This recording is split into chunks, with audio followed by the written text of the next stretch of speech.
Boa noite a todos, sejam todos muito bem-vindos, aqueles que aqui estão presencialmente e quem também nos assiste de casa. Sejam todos bem-vindos a esse evento histórico que é a live da primeira SA tokenizada no Brasil. Eu sou o Thiago Martins e atuo no ESAI, Escola de Negócios, conveniada à Fundação Getúlio Vargas, aqui em Curitiba. Atuo à frente do time de soluções corporativas e também coordeno um programa de formação de agentes de inovação para o cooperativismo brasileiro. Além disso, sou voluntário no capítulo da Brigham Young University Management Society, aqui de Curitiba. Gostaria de agradecer a todos que estão mais uma vez aqui presencialmente e também aqueles que nos assistem de forma remota.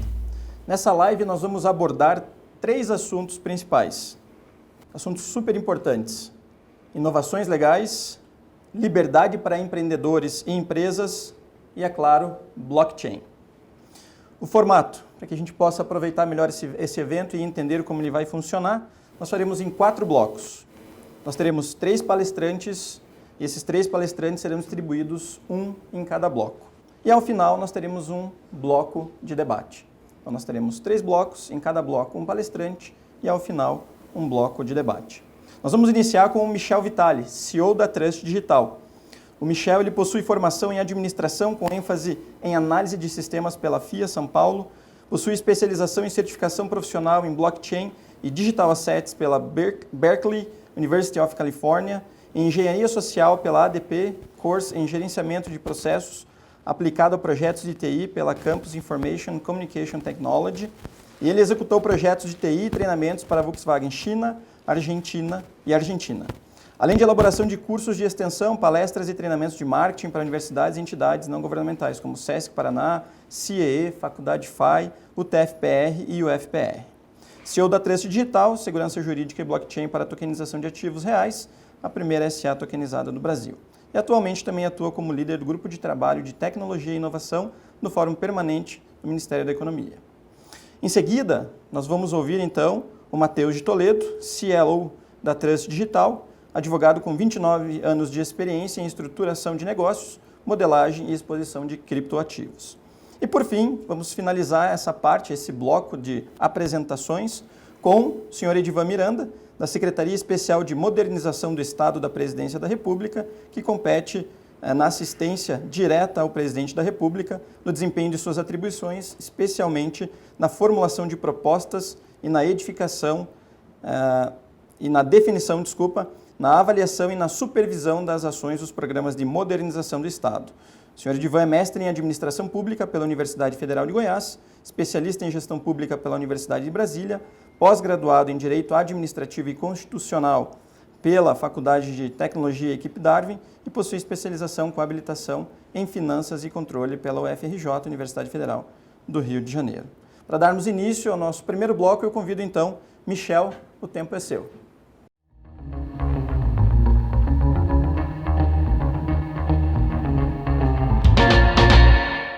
Vamos dar uma passada aqui então e conversar sobre o que é ativo, que é qualquer recurso tangível ou intangível utilizado para gerar aí negociação e produzir valor econômico. Repassando e reproduzindo e revisando a internet da informação é como a gente utiliza hoje, que é uma troca de e-mail, uma troca de documento, uma troca de foto. Lembrando que isso tem uma característica muito importante. Toda vez que eu mando um e-mail para algum par, eu nunca estou mandando o arquivo original, eu estou mandando uma cópia. E isso é muito bom, como eu disse, e a gente está tratando da democratização da informação. Eu tenho a oportunidade de compartilhar cada vez mais. Por quê? Porque aquela fonte ainda está comigo. Só que isso é um problema quando a gente leva para o mercado financeiro, para o mercado de ativos ou o mercado de criptomoeda ou criptoativos. Como é que eu vou fazer esse gasto duplo? Eu não posso mandar uma cópia para alguém, eu preciso mandar ele de fato. E aí nós vamos conversar então sobre a internet do valor. Porque isso então, para que tenha segurança nessas transações, a gente tem um custo, que é o termo confiança. E a confiança então ela tem um custo alto, custo de transações, custo de centralização, custo de colocar um grande ente no meio do caminho, literalmente falando, para que eu possa fazer uma transação com o Edivan, que o Edivan possa fazer uma com o Matheus, para que o Matheus possa fazer comigo. E isso não acontece de forma triangulada, como eu acabei de colocar. Sempre vai ter que passar por um grande intermediador antes que vá para o Matheus e por um grande intermediador antes que isso chegue até mim. Então, quando a gente fala, isso é o custo da confiança, porque não existe almoço grátis. Ninguém trabalha de graça. Então, isso tem um custo de transação, de processamento. Como eu disse na fala anterior, quando nós trocamos um e-mail, eu posso mandar para o outro lado do mundo em questão de segundos. Porque quando eu quero ou preciso mandar um arquivo, ele demora semanas, dias. E pode custar de 10% a 20% do valor sendo transacionado como taxa para esse intermediador. Então, por conta disso, esse é o custo da confiança. Então, nós não estamos dizendo que ela não é necessária. O que nós estamos falando é que hoje existem mecanismos para que garanta essa confiança, mas não de maneira tão onerosa e de forma tão assim longínqua, tão demorada. E se houvesse a internet do valor? Se nós pudéssemos, então, registrar, transacionar, emitir, contabilizar todas essas informações, com essas 3 características. Muito rápida, muito barata ou mais barata e, principalmente, descentralizada. E para que isso, então, aconteça, a tecnologia é o blockchain.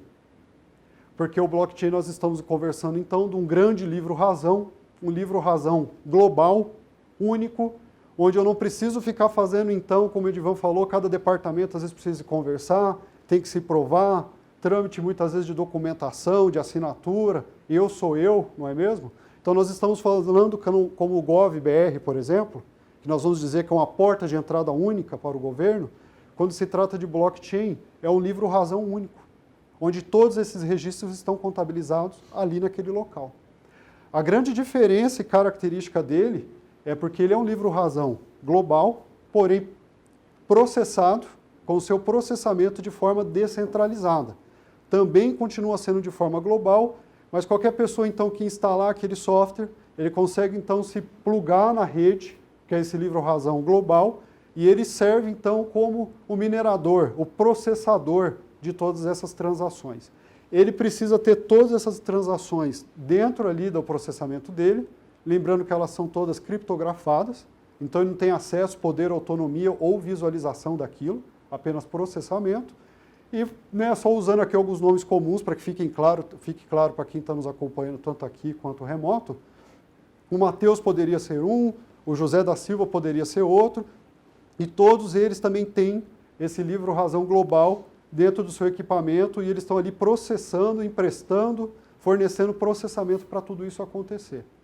Caso alguém queira fazer um gasto duplo, como eu disse, não é possível, porque além de tudo ser criptografado, tecnologicamente embaralhado, o que acontece? Teria-se que então invadir todas essas máquinas ao mesmo tempo e alterar todos esses registros que estão em todas essas máquinas também de forma simultânea. Não existe poder computacional para isso. De forma introdutória, falando de blockchain, é isso. Então, os blocos, como falado um pouco tempo atrás, cada bloco desse ele tem uma quantidade de registro, e toda vez que ele começa, vocês vão ver que ele no cabeçalho dele, ele traz informações. Essas informações é do bloco anterior quando finalizou. Reparem que quando ele finaliza o primeiro bloco, o cabeçalho dele vai para o rodapé do bloco seguinte. Ou seja, o bloco seguinte começa de onde o anterior encerrou. Então veja que não tem ruptura de informação. Sempre tem esse link. E isso é o que garante, então, a confiabilidade, a imutabilidade e a segurança desses dados. Mais uma vez, lembrando que tudo isso, apesar de ser um livro-razão global, ele é processado de forma descentralizada. Nós estamos falando de eu fazer uma transação, por exemplo, de um criptoativo, como uma ação da Trust, por exemplo, ou uma criptomoeda, ou um token, daqui para alguém do Japão em frações de segundos ao custo de 15 centavos de real. E eu não vou dizer que chega de forma instantânea, mas considerando a distância e a transação, a gente pode dizer que depois das validações isso pode ocorrer em questão de 30 segundos, 1 minuto, a 15 centavos de real, ou 3 centavos de dólar. Veja como a gente consegue fazer de forma descentralizada, muito mais barata e muito mais rápida, através também desse processamento descentralizado que é o blockchain. Então, qual é o custo da confiança? O intermediário que nós podemos agora eliminar, esses grandes intermediários.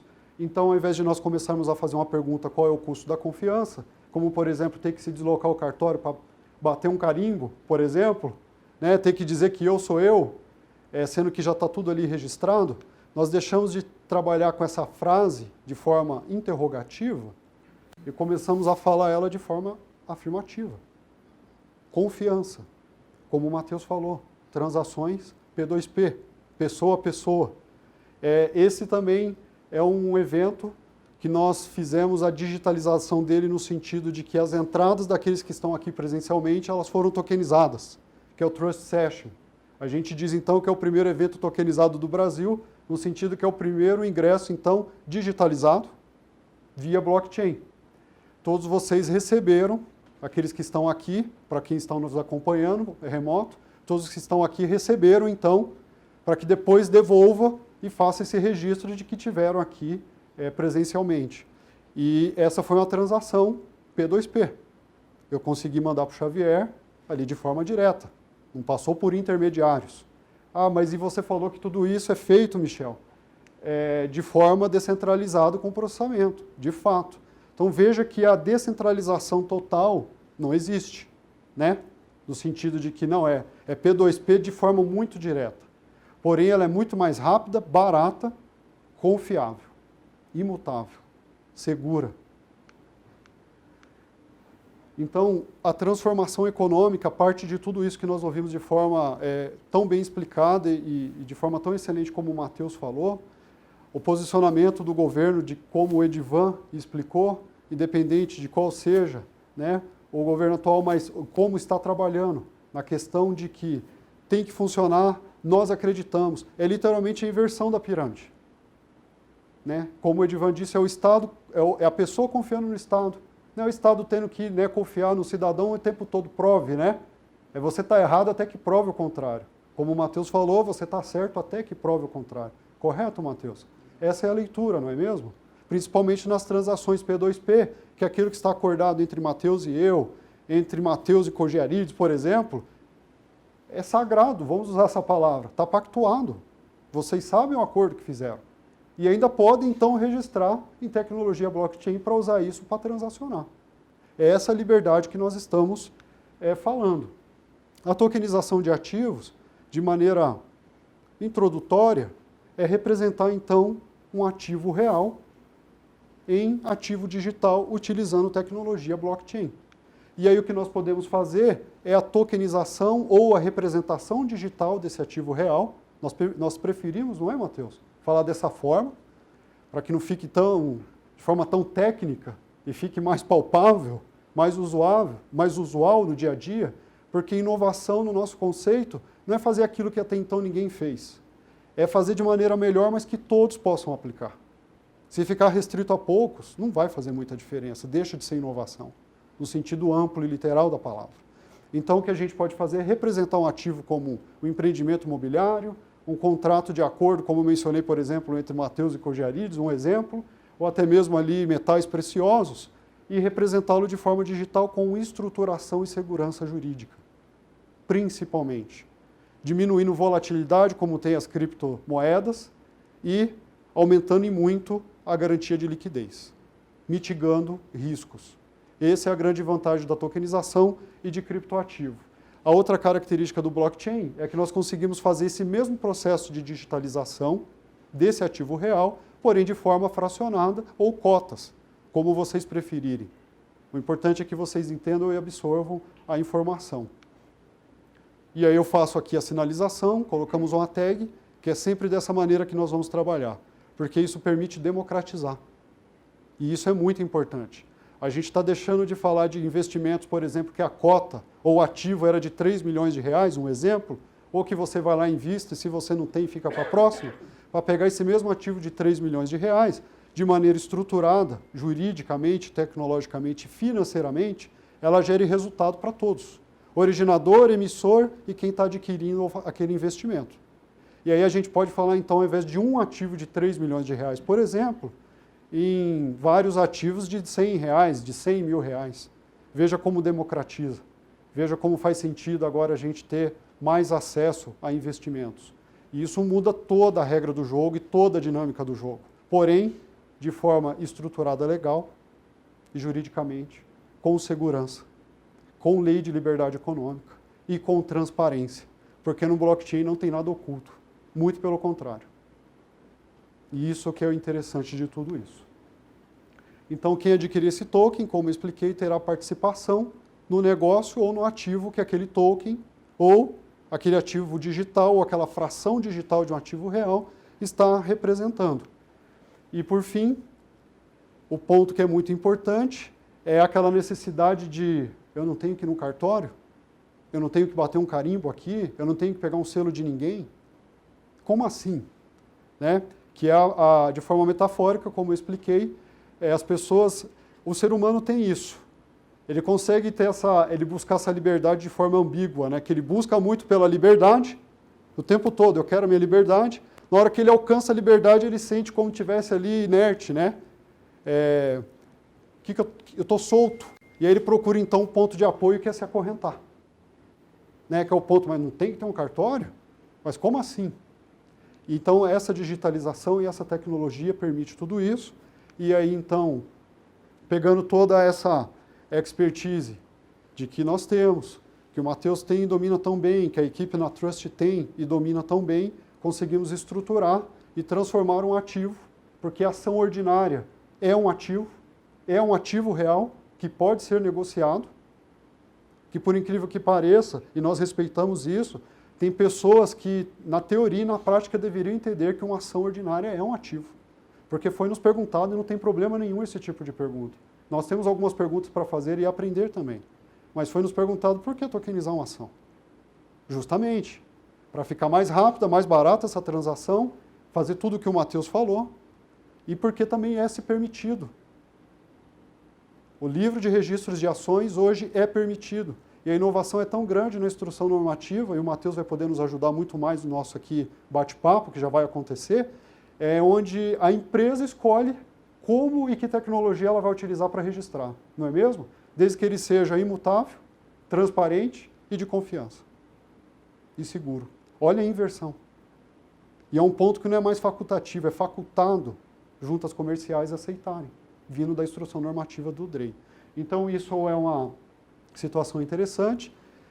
No jargão popular, eu gosto de usar isso porque é o meu jeitão de ser. O pessoal fala assim, mata a cobra e mostra o pau. A Trust é a primeira sociedade anônima tokenizada. Temos, então, o nosso CNPJ falando de transparência e trazemos aqui, então, o boletim de subscrição das ações. Por questão de lei geral de proteção de dados, estamos omitindo algumas informações, é claro, mas o CNPJ da empresa está ali, com a instrução, vou até chegar mais perto aqui apenas para apontar, com a instrução normativa onde a gente avisa a junta comercial no depósito, né, desse boletim de subscrição, desse arquivamento, de que nós estamos fazendo o registro de todas as ações ordinárias via tecnologia blockchain e através e fundamentado na instrução normativa.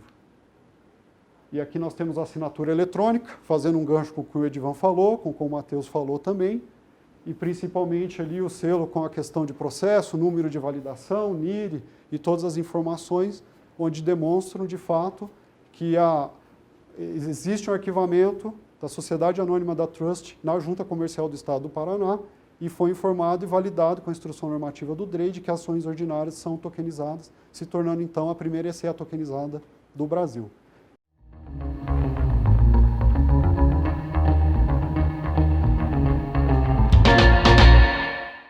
Boa noite a vocês que nos acompanham aqui, boa noite também à live.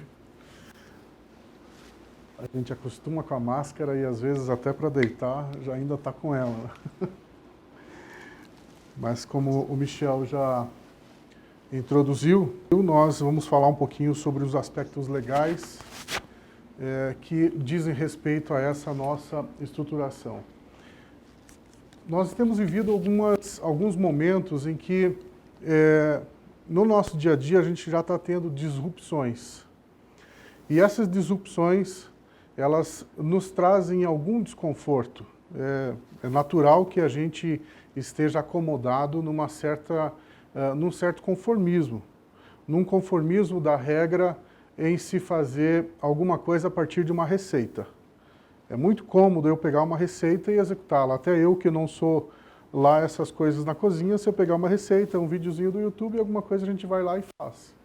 Mas o difícil é você pegar os mesmos ingredientes e desenvolver uma receita nova. Esse é o ponto em que nós podemos dizer assim que nós estamos startando essa discussão no dia de hoje.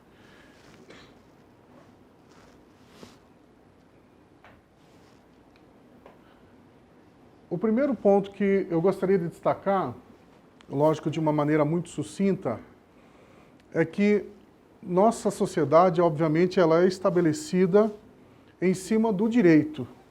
Por que em cima do direito? É isso que regula as nossas relações sociais. E, nesse sentido, nós temos formas em que esse direito é manifestado ou em que ele é assegurado.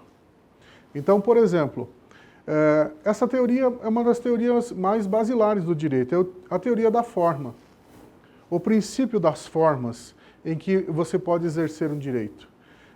Para se ter uma comprovação de que você existe no mundo, a primeira coisa que tem que se ter é uma certidão de nascimento, emitida por um notário, né, por um tabelião.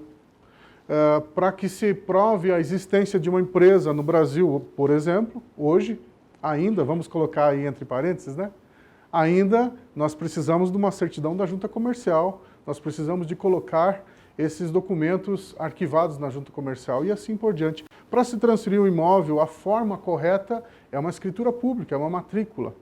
Para se transferir um veículo, tem o documento próprio do Detran.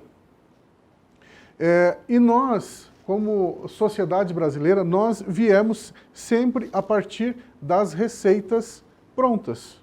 Nós somos fundamentados em cima de uma monarquia em que você tinha que pedir autorização do Estado para se deslocar de um município para o outro, de um estado para o outro. Então, na medida em que você vai tendo alguma liberdade nesse sentido, num primeiro momento você acaba estranhando.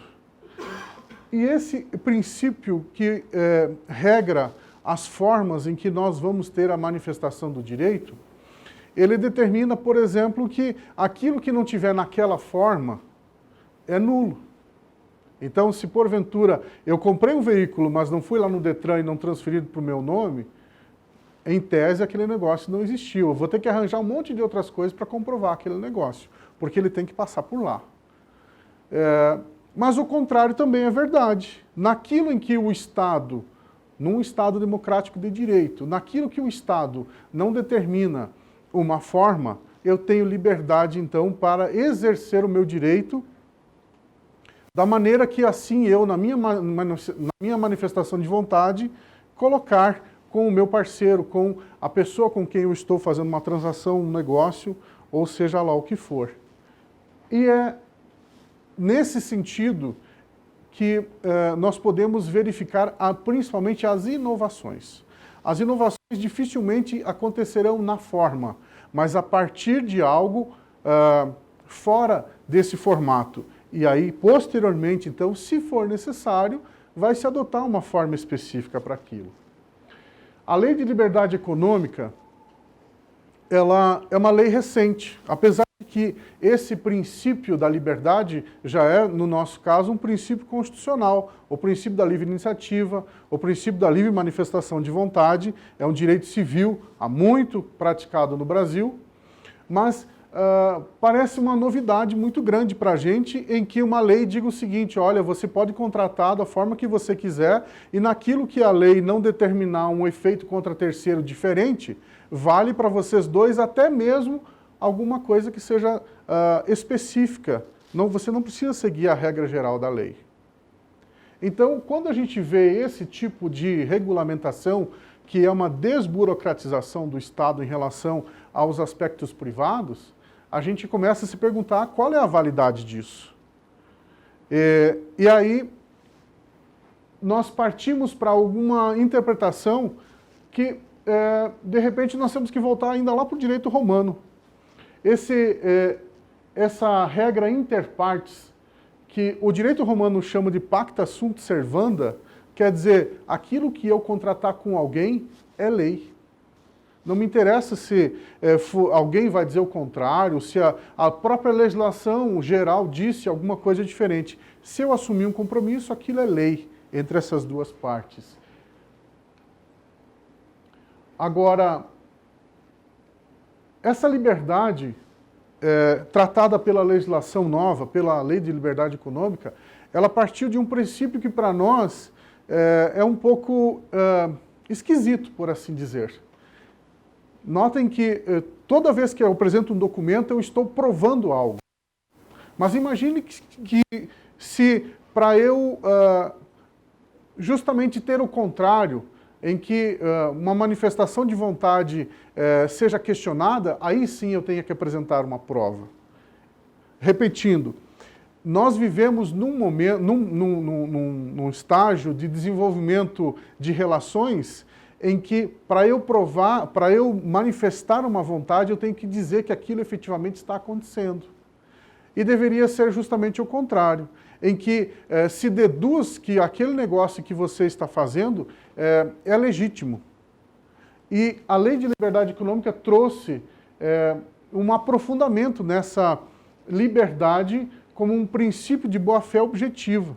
Quer dizer o quê? Aquilo que eu estou fazendo é correto até que alguém questione. Tem que haver uma confiança partindo do cidadão para o Estado e não o contrário. E aí é um princípio de liberdade muito forte. E dentro até daquilo que o Michel colocou, eu não trouxe um grande pensador aqui, mas uma música de algum tempo atrás, do meu tempo de juventude, que cantava exatamente isso. O que eu vou fazer com essa tal liberdade? Nós temos uma cultura estatal... Pegou, né, Edmar? Raça negra. O que eu vou fazer com essa tal liberdade? Eu não consigo ter um suporte, eu não consigo ter um apoio, né? Aonde que eu vou me apoiar? Ou, em outras palavras, onde é que eu reconheço firma nesse documento? A primeira vez que eu, como advogado, juntei uma procuração em que não foi necessário reconhecer firma, eu achei esquisito, né? Mas daí eu verifiquei que a legislação estava dizendo assim para mim, olha, você como advogado, você tem boa-fé objetiva. Você pode autenticar seus documentos no seu processo, que isso aí vai valer. Se alguém questionar, aí tem que fazer uma prova contrária. A boa-fé objetiva a partir daquele agente originador. Agora, essas inovações que nós estamos tratando hoje aqui no ambiente societário, por que elas trazem algo tão... que traz um balanço tão forte aí, que eventualmente precisa se discutir bastante sobre isso? Porque nós estamos justamente tratando de algo que segue o princípio das formas, que existe uma forma específica para que isso seja feito. E o primeiro questionamento que pode se ter aí é de que maneira ou de que forma que isso está acontecendo hoje, né? E aí, de pronto, a gente não tem um tempo suficiente para exaurir cada tema, mas de pronto, o que nós podemos pensar dessa nova legislação? O Marco Legal das Startups, ele fez alterações na lei das SAs. E isso refletiu na regulamentação do DREI para todas as questões que são registradas na junta comercial. E, por exemplo, os livros sociais, agora, segundo a regulamentação número 82 do DREI, é uma instrução normativa atualizada em junho, é bem recente a legislação, todos os livros sociais devem ser eletrônicos. Quando nós tratamos de ambiente eletrônico, a lei diz o seguinte, o que a lei me dá de liberdade e o que ela me exige? Você pode fazer tudo eletrônico. Lei, Estado, exijo que você me transmita o mínimo de segurança possível. Ou seja, a lei me dá a liberdade e eu tenho que provar que aquilo que eu estou fazendo é seguro, é inviolável, né, que tenha segurança. E o blockchain, como já foi explanado aqui também, ele reflete a melhor segurança que nesse ambiente com a tecnologia que a gente tem. De forma bem prática e objetiva, como que nós fizemos legalmente essa tokenização da primeira SA no Brasil. Nós éramos uma sociedade limitada, houve então um instrumento de transformação em sociedade anônima, porque a aplicação então da legislação do Marco Legal das Startups, ele é mais focado nesse sentido.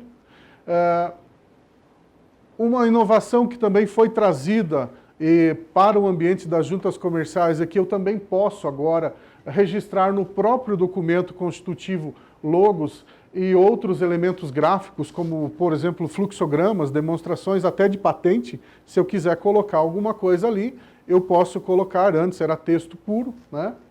Mas principalmente no nosso caso, como nós no ambiente digital criamos os tokens das ações dessa nossa sociedade anônima, então nós fizemos a indicação formal lá no boletim de subscrição de ações.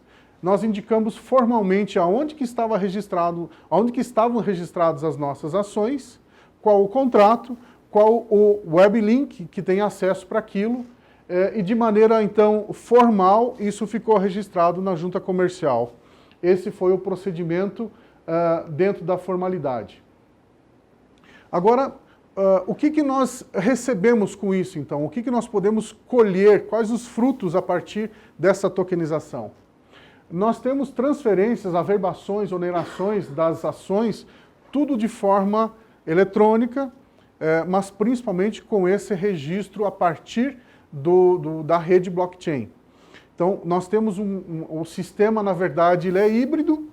Nós temos a rede blockchain em que as ações são registradas, elas estão lá, então, vamos dizer assim, armazenadas ou arquivadas, e a partir delas nós temos a nossa ferramenta, a nossa plataforma que faz a gestão dessas informações também, e a partir disso nós temos os procedimentos típicos do ambiente societário.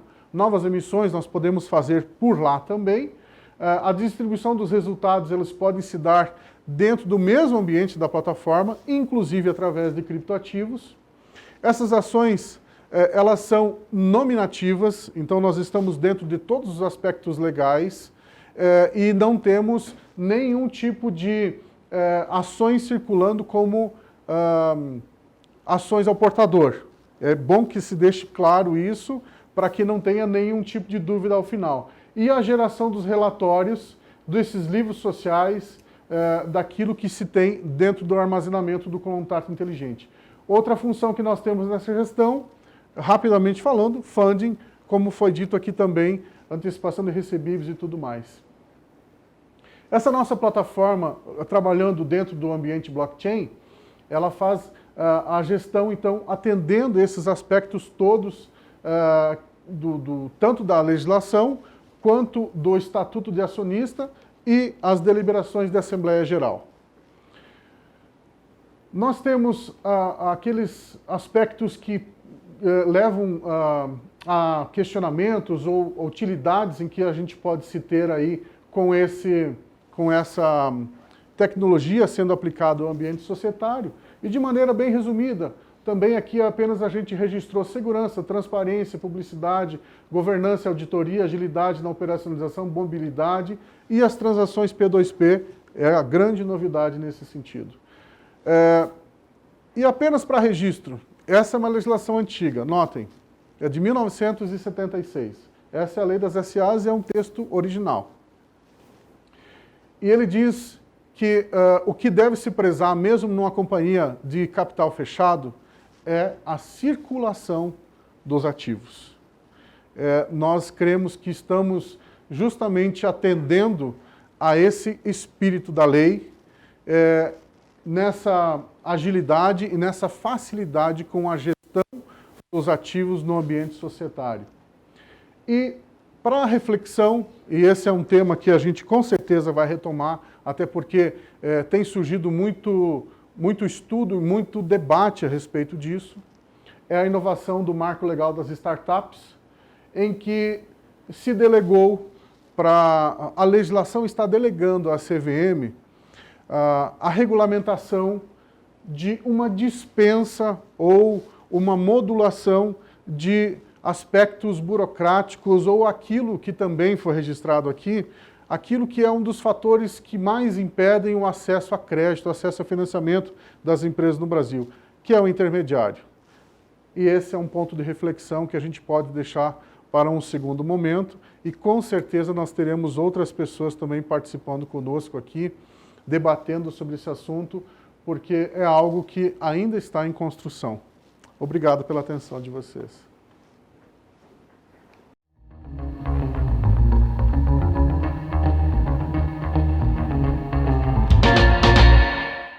Sou servidor de carreira, então muitas das coisas que eu vou trazer aqui, na realidade, são fatos, né, independente da matriz ideológica de cada um dos empresários aqui, investidores. O que eu estou trazendo aqui são coisas que foram feitas, independente do governo. E como servidor de carreira, não cabe a mim, né, julgar nada de governo. Eu sou a representante aqui do Estado e mostrar o que o Estado fez de liberdade econômica. E fazer também outros dois disclaimers para o Michel, né? Estava participando lá em Brasília de uma videoconferência com a OCDE, também teve... Eu fiquei até brincando com um amigo meu, falei, cara, imagina uma videoconferência com a OCDE, dá todos esses problemas. Então o evento aqui está... E eu estou falando problemas mesmo que quase inviabilizaram a própria videoconferência, né? Que quem conhece a OCDE sabe que é um organismo internacional muito grande, né, no mundo. E o Matheus falou do negócio, né, do registro, inclusive foi... eu acho que foi a prova do Enem, né, que falou sobre essa questão do registro, né, que é importante o registro civil das pessoas. Hoje tem um déficit, né? Quem é lá do Norte e Nordeste, eu sou do Norte, sabe que lá no Norte, às vezes, você é registrado um ano depois do seu nascimento. Minha mãe é assim. Minha mãe, ela fala que ela nasceu no ano, mas o registro de nascimento dela é um ano depois. Então, até hoje, o Brasil tem esse déficit mesmo com a tecnologia.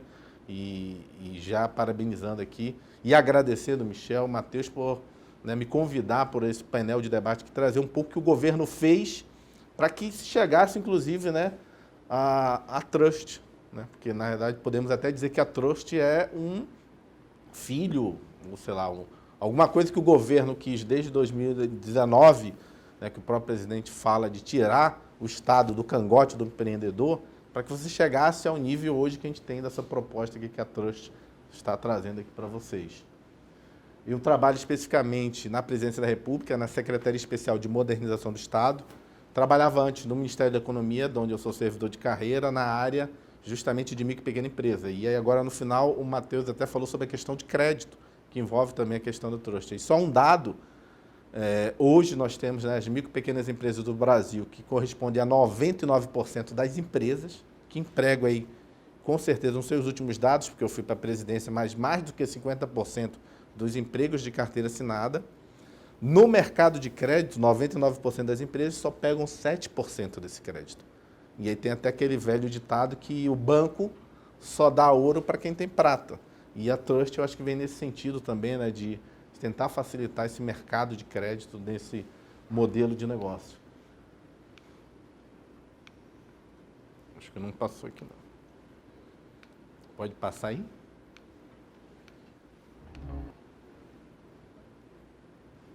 Travou. Acho que tem que subir mais. Esse daí é o último slide, tem que voltar. É antes desse. É um azul lá em cima, igual a esse, só que lá em cima.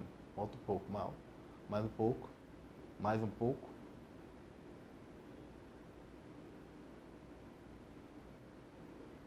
Mais um pouco. Acho que é o azul. Aí estava nesse aí.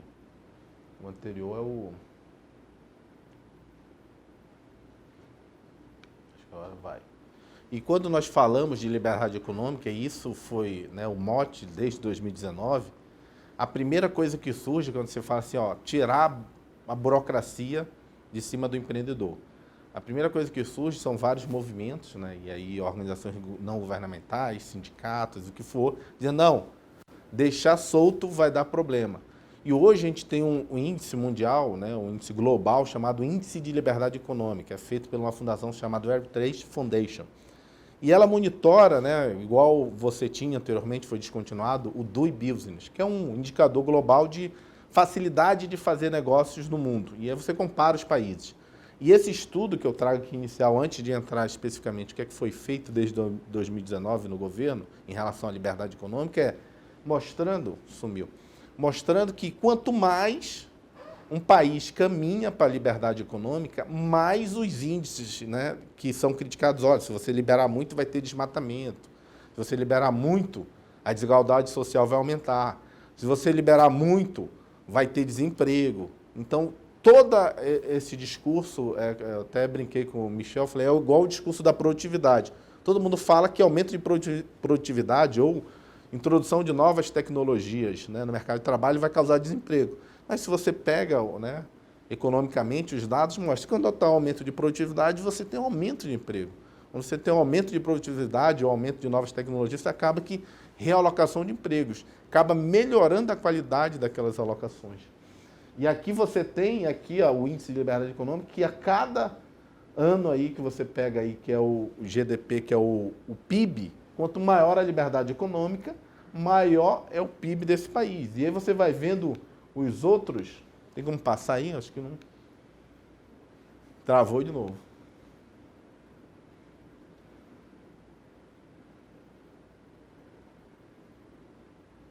Deixa eu passar. Mas está um pouco mais embaixo. Aí. Pode botar nesse. Esse daí já é o segundo. Aí, ser nesse. Não, já vou passar o próximo. Esse aqui é justamente o empreendedorismo versus liberdade econômica. Inovação versus liberdade econômica. Esse gráfico diz o seguinte, quanto mais você avança em liberdade econômica, mais você causa empreendedorismo, mais você traz inovação. E liberdade econômica, eu vou mostrar aqui para vocês daqui a pouco, o Matheus já entrou um pouco nesse aspecto, são normas que você põe, em que você dá liberdade para que partes, né, transacionem, dizendo que tudo aquilo que não é proibido está permitido. Não cabe eu entrar nas questões privadas do empreendedorismo.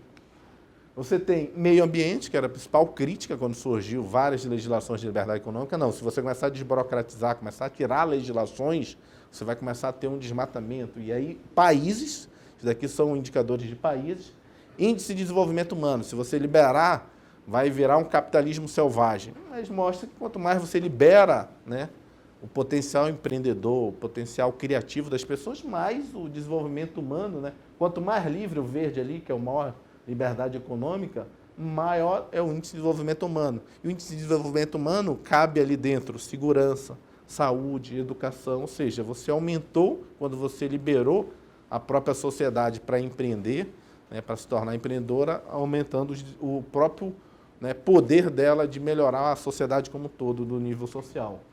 E aqui são as inovações legislativas, né, que o próprio Matheus, né, o próprio Michel iniciou as falas aqui. Nós tivemos a MP logo no início do governo, foi a MP 881 de 2019, que foi chamada MP da Liberdade Econômica, e depois se transformou, depois da aprovação na Lei de Liberdade Econômica, a Lei 13.874. A MP, agora no início do ano de 2021, que foi a MP 1040, né, que transformou na Lei de Ambiente de Negócio. Muito do que não foi aprovado na Lei de Liberdade Econômica foi buscado ser revisitado na MP de Ambiente de Negócio. A MP de Ambiente de Negócio foi um pouco mais abrangente, né? Tocou do ponto de vista de comércio, exterior, várias outras coisas também. A liberdade econômica foi um pouco mais restrita ali no início, mas também abrangeu muito mais coisas internas. Hoje, a Ambiente de Negócio abrange também comércio exterior. E nós tivemos também, e aí também foi citado pelo Matheus, né, a Lei das Assinaturas Eletrônicas, essa questão da validade do cartório, né? Então, hoje, nós já tínhamos, desde 2011, né, acho que 2001, 2011, já a questão da introdução ao longo do tempo da certificação digital no Brasil. Só que hoje, com a lei, né, das assinaturas eletrônicas, muita gente, isso estou falando do governo também, muita gente não sabe que a gente tem, na realidade, hoje 3 tipos de assinaturas eletrônicas. E, inclusive, foi muito engraçado um caso que ocorreu lá no governo, que chegou, o setor lá que eu trabalho, a Secretaria Especial de Modernização do Estado, chegou uma demanda dizendo que um órgão não estava aceitando uma determinada assinatura. E essa assinatura, inclusive, pode ser feita pelo GovBR. E existe um decreto no governo dizendo que é objetivo incentivar que essas assinaturas sejam aceitas, não só a certificação digital, mas esses outros 2 tipos de assinaturas que nós temos hoje. E não precisa ter o tokenzinho para certificação digital. E a pessoa ligou para ela, mas como? Mas que órgão é esse? Era um órgão da própria Presidência da República que não estava aceitando. E aí o diretor da área foi lá e falou, olha só, existe um decreto, existe a lei da assinatura eletrônica, existe um decreto assinado pelo presidente dizendo, né, incentivando que, na verdade, a partir de agora, sejam aceitas outros tipos de assinaturas. Não só assinatura certificada digital e não só a feita à mão mesmo, escaneada, né? Seja essa aqui, a pessoa vai lá, assina né, no PDF ali e envia para a pessoa. É a minha assinatura, tem meu CPF, tem tudo aquilo. A lei de governo digital, que também, né, democratiza hoje, o objetivo do governo é que nós tenhamos um único portal, né, deixar de ter o portal da Receita Federal, portal disso, portal daquilo, é um projeto chamado GovBR. Então, tudo que o governo tem, porque para o cidadão é governo, é Estado. Não existe o INSS, não existe a Receita Federal. Isso é tudo governo, é pago pelos impostos das pessoas, dos cidadãos e dos empreendedores. Então, tem que ter, né, um Estado só desse lado. E um Estado só desse lado se perpassa de quê? De ter um portal único, um único site. Eu entro no site e eu procuro lá o que eu quero. E, em geral, hoje, o GovBR, você tem os serviços mais acessados. Então, houve economia de recursos, economia, né, de tecnologia. Então, é a lei, né, apesar de ser a lei de agora, mas o GovBR já vem sendo implementado. Tem mais de 1000 sites já colocados, né, porque existia, por exemplo, dentro do Ministério, no próprio setor que eu trabalhava, do Ministério da Economia, no meu próprio setor já tinha 3 sites. Porque vão falar, mas como assim? Tinha 22 ministérios e 1000 sites. É porque, né, dentro de cada setor você vai criando sites. Né, e hoje vai ser, né, o objetivo é que o GovBR seja um site só. E o marco legal das startups, que o próprio Matheus já entrou. Então, esse conjunto de legislações teve como objetivo justamente de dar subsídios para que surgisse uma trust digital. Porque hoje, né, antes, inclusive no período da pandemia, não sei quem acompanhou as legislações da pandemia, foi extinguida várias certidões. E agora, chegando no final do ano, algumas legislações vão agora, né, perder a validade, foram legislações que a gente chama de temporária, lei temporária, vão perder a validade agora, né, talvez agora em dezembro. E aí a pergunta é, vão voltar essas certidões? Certidões negativas do FGTS, certidão negativa do INSS por empreendedor, certidões de dívida ativa, várias certidões, não sei se o pessoal está sabendo disso, que várias certidões hoje elas estão suspensas, você não precisa apresentar. Quem é empreendedor, se for pegar eventualmente crédito num banco público. E aí vai acabar essa legislação, porque ela é temporária, e aí vai voltar isso? Se durante praticamente 2 anos se verificou desnecessidade desse tipo de burocracia. Passando aqui. E aí, trazendo as inovações legais, alguns pequenos detalhes, né, de algumas, eu não vou trazer tudo, porque são várias legislações, mas eu acho que afeta aqui os empreendedores que estão presentes aqui, os que estão acompanhando também online, né, o próprio alvará, né, então, antigamente né, o próprio Matheus falou, acho que sobre isso, né, de você ir no órgão público ter o princípio da má-fé. E a gente sabe no direito, né, que, na verdade, a boa-fé você se presume, e a má-fé você tem que provar. E a relação do empreendedor com o Estado era diferente. Presumia-se primeiro que o empreendedor tem má fé. Ele está fazendo isso aí, está querendo pagar menos imposto, está querendo fazer alguma coisa. Então, a visão do governo mudou a partir de 2019. Não, peraí. O princípio aqui é da boa fé. Se ele apresentou isso, se ele fez isso, então, primeiro ele tem boa fé. Se for de má fé, a gente tem que provar que isso está de má fé. Então, deixa eu passar aqui. Registro automático, então cada órgão público tem agora um prazo para definir. Então, quando você publica hoje alguma norma no sentido de que, olha, determinado licenciamento, determinado alvará, determinada coisa, tem um prazo de 30 dias para eu, né, fazer esse ato administrativo, passou esse prazo, você já tem um registro automático daquilo. Porque o que ocorria antes era o cidadão ou o empreendedor, ele tinha um prazo para fazer determinado ato junto à administração pública e a administração pública, do outro lado, não tinha um prazo para resolver aquilo. E a Lei de Liberdade Econômica trouxe, e eu estou falando da Lei de Liberdade Econômica não no nível federal. Isso, inclusive, para quem tem, eu conversei aqui com um representante que tem a atuação no nível municipal, né, em termos de empreendedorismo, em termos até de política, de também cobrar, olha, essa lei é nacional. O município agora também tem que ter essa visão de que quando eu coloco uma regra, uma norma, ela tem que ter um prazo a partir do momento que o cidadão requer aquilo. Se aquele prazo cumpriu e a administração pública não concedeu aquilo, está concedido, é um registro automático. Assinaturas eletrônicas, eu já falei, né? Hoje a gente tem, além daquela assinatura que todo empreendedor conhece, né? Até eu acho que talvez os empreendedores não conheçam, porque de repente é o contador que faz lá a sua contabilidade e precisa do certificado digital. Hoje nós temos mais duas, né, tipos de assinaturas que o governo aceita, então tem níveis de assinaturas hoje, então lá no governo resolveu regulamentar. Se você entrar no GovBR, vai ter que ter assinatura bronze, prata e ouro. Então, você pode entrar lá, não, eu quero fazer isso com o governo. Não precisa ir lá e comprar um token de R$180, não.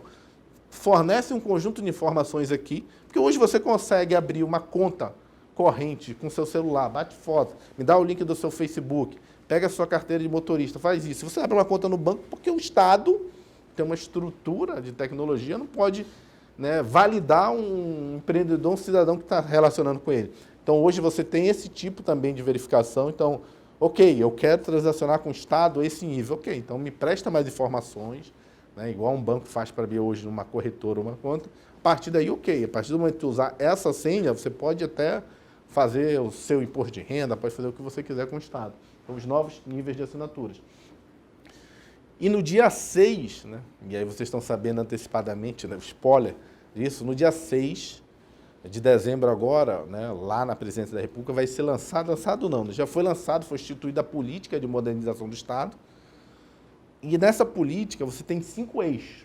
No dia 6 vai ser publicada a resolução que especifica, quem vai, na verdade, instituir a política definitivamente o plano, né, de ação, foi delegado para o ministro, né, o general Luiz Eduardo Ramos. Ele é o secretário-geral de administração lá da Presidência da República. Então, ele é o presidente desse comitê. Participam todos os ministérios, isso foi validado por todos os ministérios. E hoje, o objetivo do Brasil é atacar para modernizar o Estado brasileiro, como teve na década de 80, né, vários, né, grandes, né, teóricos de modernização do Estado, Brescia Pereira, Hélio Beltrão. Hoje o objetivo é o Brasil avançar em 5 eixos de modernização do Estado. Um, em especial para vocês, que é o de ambiente de negócio, porque lá atrás, né, todo o processo, todo tipo de política de desburocratização, de modernização do Estado que teve na década de 90 com Brescia Pereira, sempre focava em uma coisa. E hoje o Estado entende, não, o Estado não é só cidadão, também tem os empreendedores, então tem um ambiente de negócios. Capacidade do Estado, que seria também capacitar o Estado internamente, não ter 200 carreiras no serviço público, ter só uma, rever toda aquela questão. Inclusive, já tem a proposta de reforma administrativa lá, né, que não andou mais, mas tem a proposta de reforma administrativa do Estado. Evolução dos serviços públicos, isso já vem sendo feito com a própria GovBR. Articulação entre os agentes públicos e privados, nesse sentido aí o Estado precisa avançar no que diz respeito à relação do Estado, União, com os municípios, né, com os outros entes federados, já que as bases de dados hoje são separadas, e aí o início desse projeto de articulação é termos uma identidade única, né, no Brasil. Hoje, já na própria lei de assinaturas eletrônicas, você tem lá que hoje o objetivo é que o CPF seja a identificação única do cidadão, né? É engraçado isso quando você vê as reuniões lá na presidência, você acha, não, isso daí deve ser culpa do governo não querer. Quem vê, é culpa do próprio governo, assim, o cidadão olhando o governo como ente maior. Mas você vê que ninguém quer perder a sua identidade. Então, você vai lá, não, vamos fazer uma só, eu banco tudo isso, União. Mas o Estado tal não quer, que tem a Polícia Civil, que no Estado tem toda uma estrutura para manter. Hoje, no Brasil, você consegue ter quase 50 identidades. Fora as 27 estaduais, você tem aquelas de conselhos regionais, você tem, né, de vários órgãos que emitem as identidades funcionais. Então, tudo isso vem nesse sentido ali de articulação, de articular com os estados. Vamos fazer uma coisa única. Tudo bem, você pode ter o detalhe lá da sua Secretaria de Segurança Pública, mas um documento único. Vários países, isso serve inclusive para fazer a política pública melhor pelo Estado. Então, vários países no mundo que fizeram isso há muito tempo. E o Brasil tem condições do ponto de vista tecnológico, do ponto de vista até, vamos dizer assim, de articulação. O problema são questões políticas, né, de Estado, de não querer ceder. Então, eu acho que hoje já está caminhando no futuro de termos uma identidade civil única. E, por fim, o governo e a sociedade digital, que é justamente a questão hoje aqui da live, né? Então, o governo pretende incentivar, então tem um marco legal das startups, tem assinaturas eletrônicas. Então, o governo caminhar. Hoje há um déficit, isso claramente todo mundo percebe, da tecnologia, da digitalização do governo em relação à iniciativa privada. A iniciativa privada está muito... Mas, em algum momento, a sociedade vai estar digital e o governo vai estar no mesmo nível de digitalização da sociedade. Então, esse é um dos eixos da modernização do Estado, que o Estado consiga ter, no futuro, o mesmo nível hoje que tem digitalização. Sabe que tem as questões, né, do Estado, que às vezes demora a reagir, né, para chegar no nível. Hoje a gente sabe que, inclusive, é a questão aqui, né, em tese, né? Hoje já está surgindo uma trouxa digital, mas tem que esperar, às vezes, alguma coisa ali, mas é mais uma questão para o cidadão, para o empresário, para o investidor, do que para o Estado. Porque o Estado já disse, olha, eu não quero, né, o que vocês acordarem entre vocês está acordado. Mas, às vezes, é da própria necessidade do cidadão de, não, mas tem como regulamentar minimamente? E isso, na realidade, foi, eu até nem falei para o Matheus, que antes de entrar eu conversei com o superintendente lá da CVM e falei, mas sim, e nessa área, como é que vai ocorrer? Ele falou, não, vai fazer, o termo que a gente usa hoje no governo é sandbox, que é uma caixa de areia. Deixa o pessoal atuar, vamos vendo eventualmente desvios, e aí em algum momento, daqui a 1, 2 anos, a gente vai dizer, olha, isso aqui não pode. Porque a lei tem que dizer o que não pode. Agora, o que não proibir, vocês continuem fazendo.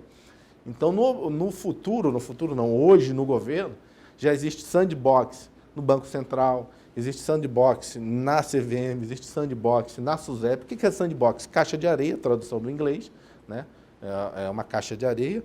Só que o que é uma caixa de areia? São negócios tão disruptivos que surgem que o governo não tem condições nem técnicas dos seus servidores de regulamentar esse mercado. E é o que o governo faz.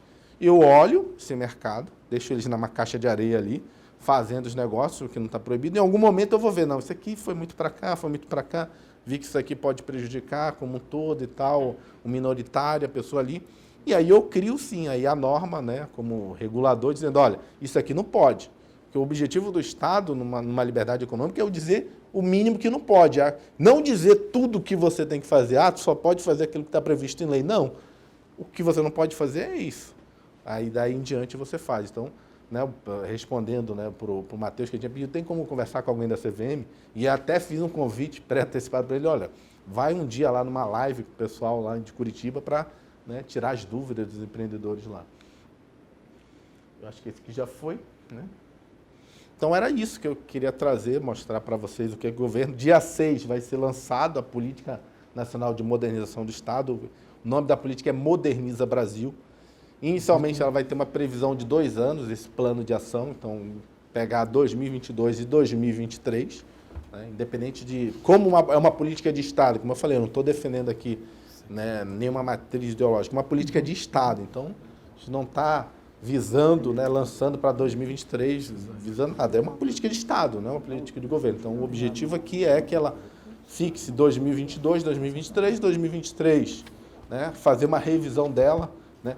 Não coloquei ali, mas para cada um daqueles eixos tem objetivos para você alcançar objetivos estratégicos específicos, com indicadores. Eu não trouxe isso para não cansar vocês, mas entre eles está justamente essas questões de blockchain, né, tokenização, mas não no sentido de regulamentar isso, no sentido de observar e verificar, né, para onde o Estado está caminhando, a sociedade está caminhando, para onde é que, né, os negócios vão fluir. Hoje a gente vive numa sociedade de conhecimento e que a gente precisa entender disso, o Estado precisa entender disso e deixar livre, né, de novo a fala do presidente, tirar o Estado do cangote do empreendedor.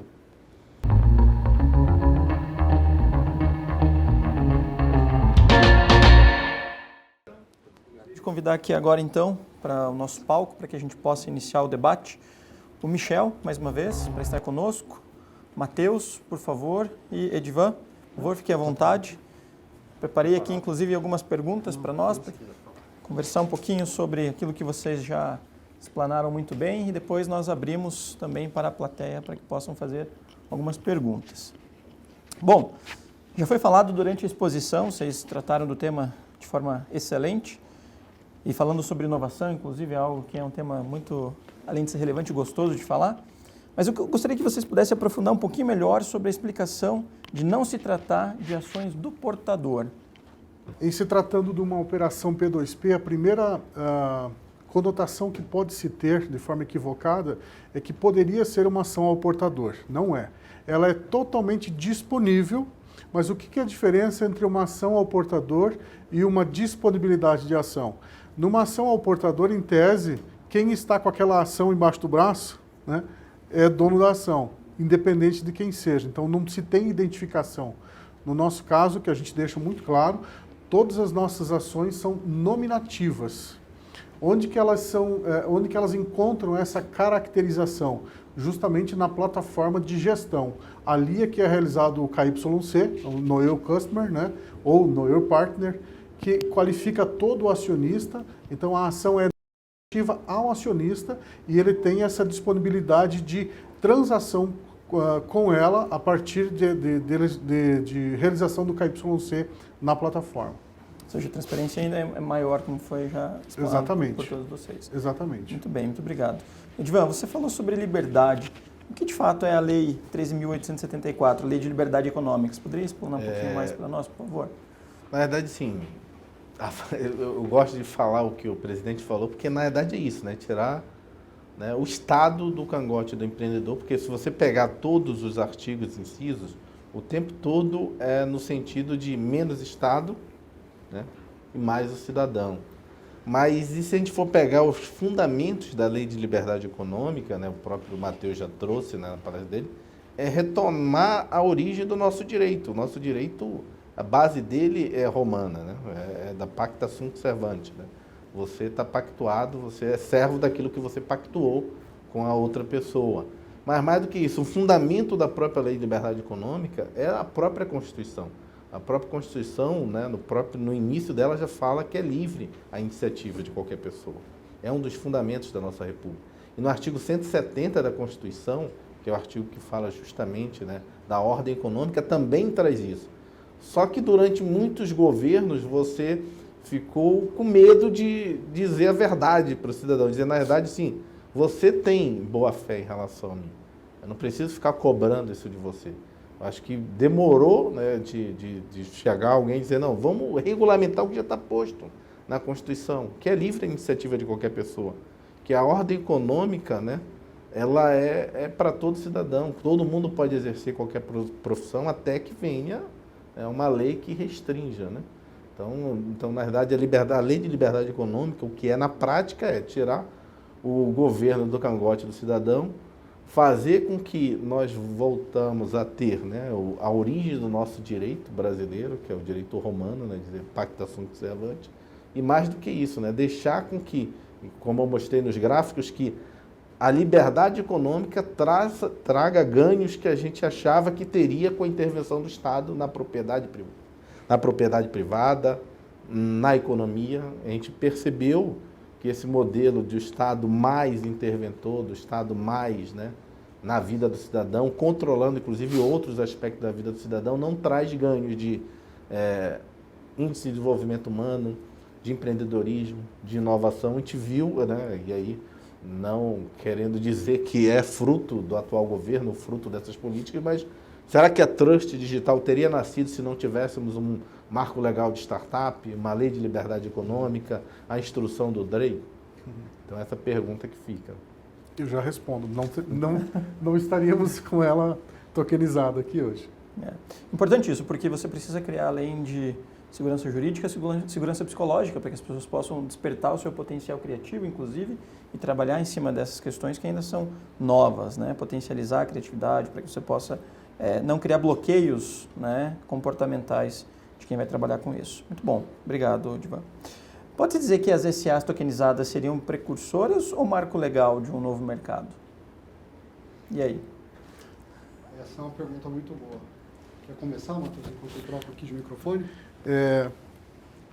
Bem, eu acho que eu pego um gancho do último slide que nós projetamos ali, que é o novo artigo 294A da Lei das Sociedades Anônimas.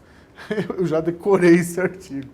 E a gente está ansioso aí para verificar nós estamos ansiosos por algum conteúdo que a CVM nos libere em relação a essas questões de eliminação de burocracias, de intermediações, para aquilo que essa lei chamou de sociedades anônimas de menor porte.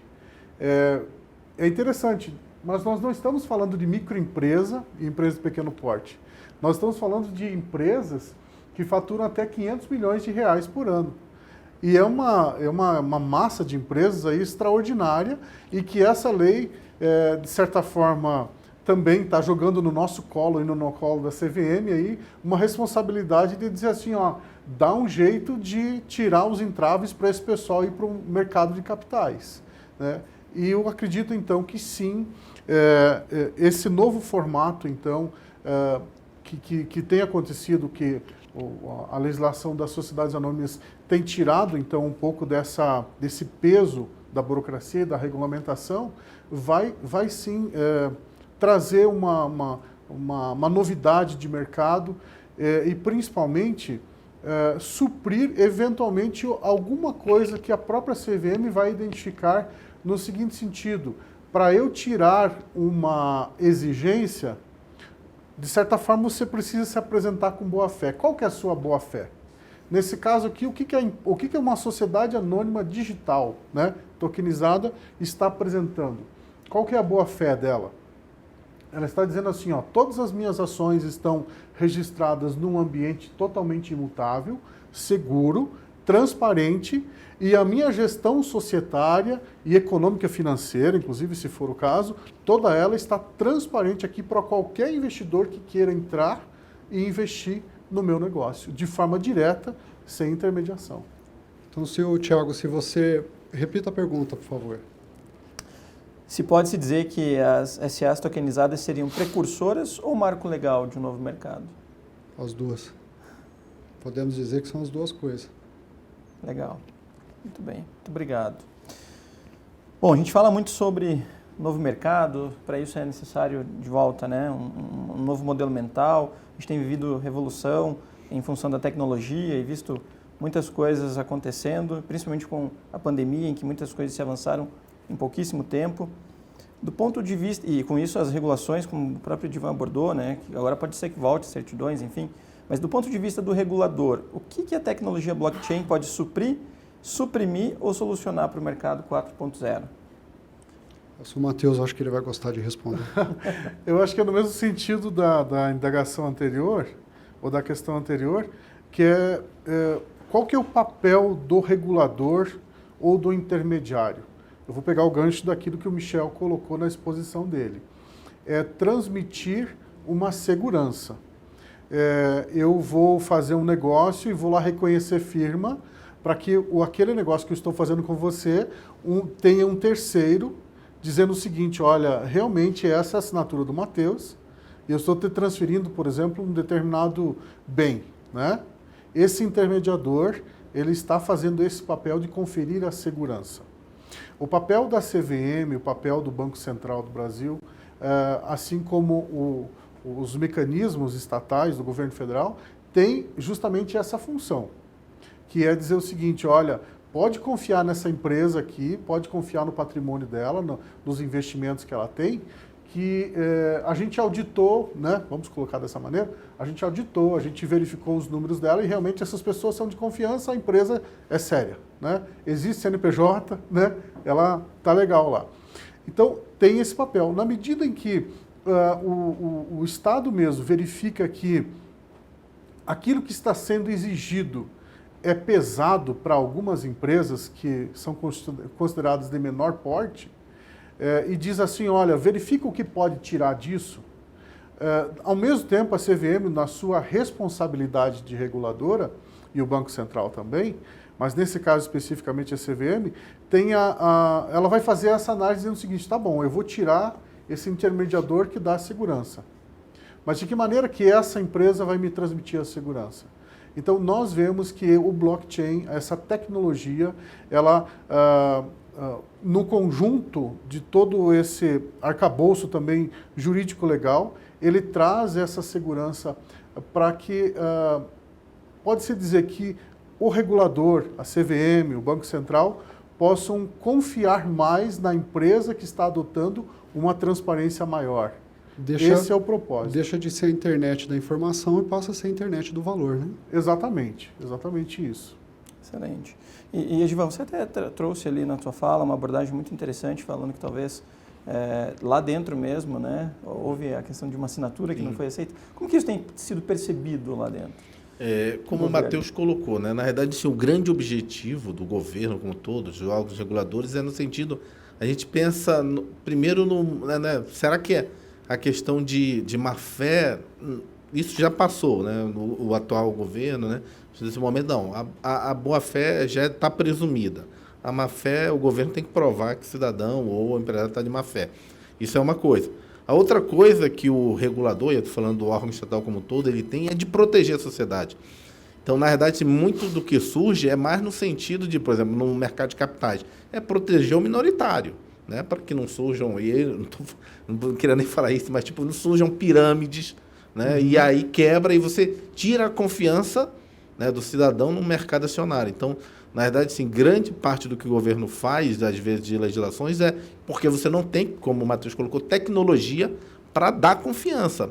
A partir do momento que o governo tem confiança em determinados instrumentos, e o próprio governo tem já alguns movimentos de blockchain, então, os movimentos hoje que a gente tem interno dentro do governo é na Receita Federal, né, no SCPF, você tem no Prontuário Único do SUS também o blockchain, que é justamente para certificar de que aqueles, né, documentos que estão ali, dos cidadãos ali que foram atendidos a algum hospital público, não podem mais ser mudados. Aquela informação ali seja única, seja íntegro e possa ser prestada. Então, também o governo está tentando acompanhar isso. Mas quando eu falei que às vezes tem resistência do próprio, né, como aconteceu a situação meio não cômica, mas, né, triste, de internamente, né, você ter a regulamentação do ponto de vista legal, que foi a lei das assinaturas eletrônicas, um decreto estimulando, dizendo, olha, quando o cidadão comparecer aqui, né, com papel, com a identidade dele, diz para ele que ele não precisa mais, né, desse papel, dessa identidade. Ele pode assinar, né, no site, você pode fazer um cadastro no GovBR, tem 3 tipos de assinatura que você pode criar lá, a bronze, prata e a ouro, e aí você pode, aquele documento, aquela declaração que você fez para o Estado, aquele requerimento, você coloca aquele PDF lá, digita a sua senha no GovBR, e o GovBR vai autenticar e botar um código ali que vai validar aquele PDF, dizendo, olha, essa pessoa é ela mesma que assinou aquilo. E você traz aquele documento, né, se você tiver que enviar, diz, olha, está aqui, foi assinado digitalmente, não precisou assinar na caneta ali.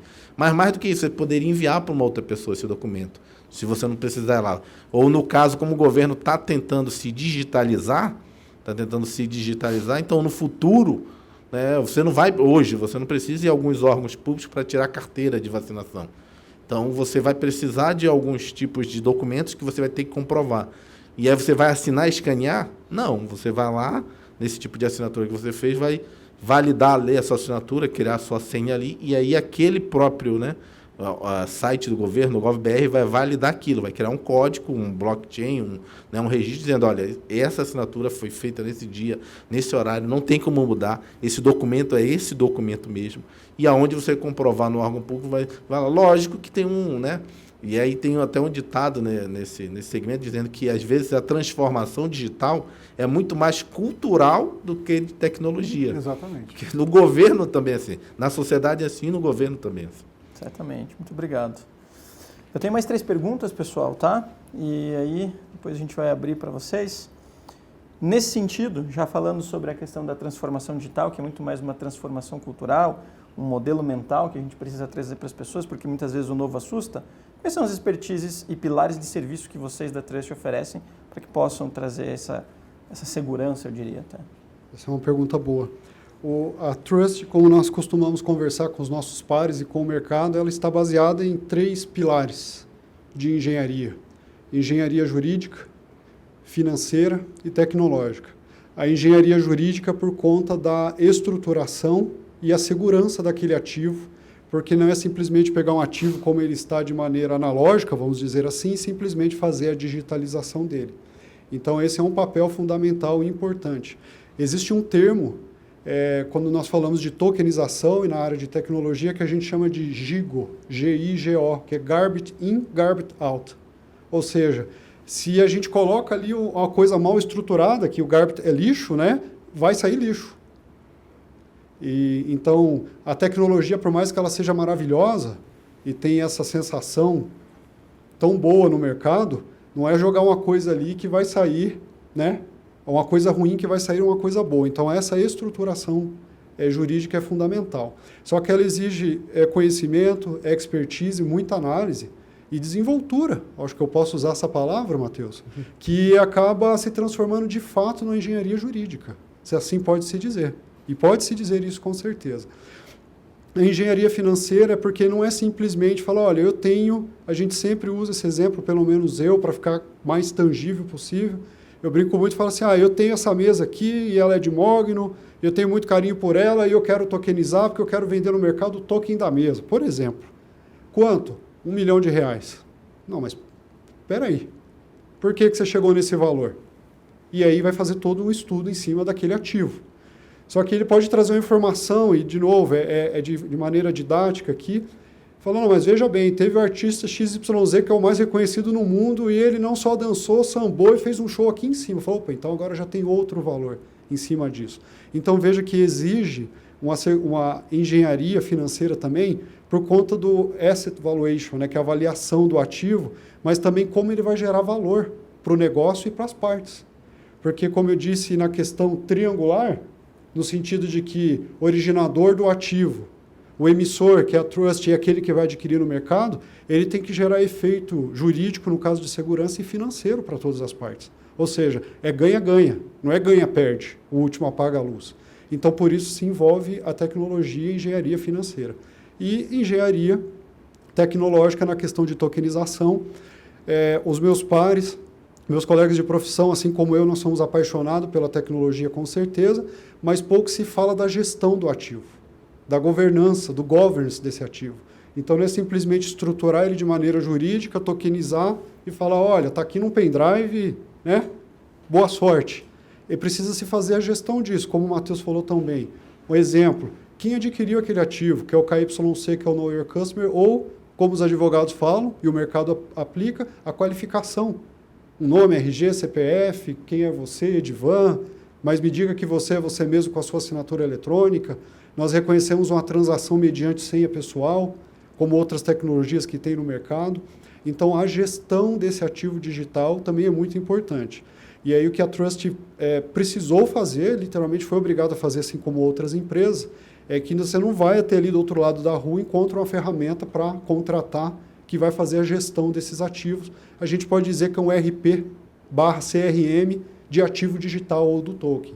E foi onde a gente desenvolveu. Então, de forma muito objetiva, expertise de engenharia jurídica, engenharia financeira e engenharia tecnológica para que tenha um produto, de fato, para o mercado seguro. Excelente. Isso vai totalmente ao encontro do que, de fato, é inovação, que é agregar valor àquilo que é realizado. Muito bom. Bom, mais duas só aqui para nós. Então, sobre a tokenização da Trust, tá? Já que a gente está falando da Trust, vamos continuar aqui um pouquinho mais. Falando especificamente de smart contract, é necessário um white paper? Essa é uma pergunta muito boa, porque o que acontece com a tokenização, o ativo, nós estamos falando da ação ordinária. E enquanto, por exemplo, o DREI, que é responsável por isso, não exige ou estabeleça uma rede blockchain própria, deixa eu entrar num ponto aqui importante. A rede blockchain ela tem duas características, uma rede que ela pode ser pública ou privada. E pública não quer dizer de poder público.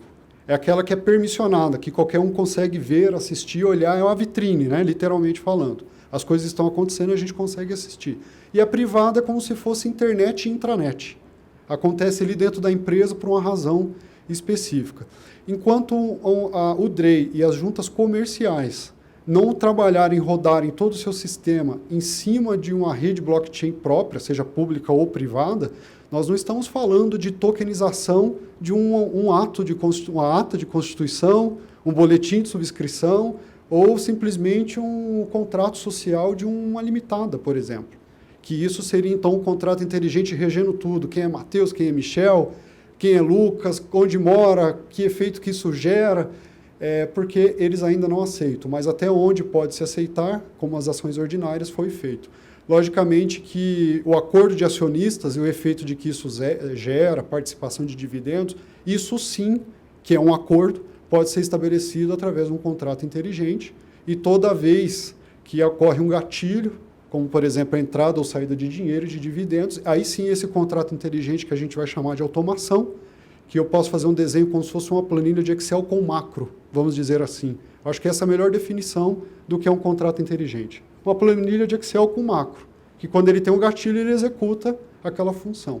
Aí sim a gente pode falar, então, de um white paper, de um contrato inteligente, de uma sociedade anônima, que certamente a gente trabalha com isso, mas muitas coisas a gente mostra, e algumas coisas precisa preservar por respeito aos acionistas e até por todo o trabalho que a gente tem feito e consideração pelo time da Trust, porque não foi da noite para o dia para chegar na solução. Sensacional, muito obrigado. E agora é uma pergunta e talvez até uma provocação aqui, tá? Então, considerando que nos Estados Unidos, em outras jurisdições, as ações que são tokenizadas, elas são sintéticas, né? Ou seja, apenas representativas. Vocês ousariam dizer que a Tresso Digital não é só aqui no Brasil, mas também é a primeira SA tokenizada no mundo? Eu vou dar uma resposta, gostaria de passar para o Matheus também, mas até onde se tem informação, sim, porque por conta de jurisprudência, correto? Legislação. Então, por exemplo, a Apple tem tokens das suas ações, mas de fato ele é representativo, ou seja, a gente tem uma fichinha virtual, vamos dizer assim, que vale, vamos colocar de forma bem coloquial, que vale uma ação da Apple que depois eu preciso lá e fazer essa troca. Né? Ela é um utility, é um token de utilidade, né? Ou seja, olha, eu tenho um vale ação digital aqui comigo, estou vindo aqui para trocar pela ação que é o papel. Ou um direito de subscrição. Ou um direito de subscrição, como o Matheus colocou. Então, essa é uma modernização que nós temos aqui no Brasil, e é uma vanguarda e é a dianteira. Então, de forma muito singela, até onde se tem notícia, vamos colocar dessa forma, a Trust também seria a primeira sociedade anônima tokenizada do mundo, até por conta do momento que estamos vivendo de tecnologia e de política pública de modernização do Estado. Excelente. Então, parabéns aí também, né, por Muito isso. bom. Pessoal, então, infelizmente para aqueles que estão nos acompanhando na live, nesse momento nós agradecemos a todos vocês que puderam ficar conosco até agora, né, e um forte abraço a todos. Nesse momento a gente encerra a live e permanece aqui com os que estão presentes para que a gente possa abrir o espaço para que eles possam fazer perguntas. Então, pessoal de casa, muito obrigado, tchau, tchau. E a gente convida vocês a conhecerem um pouquinho mais entrando e acessando o site da Tresso Digital. Muito bom, obrigado.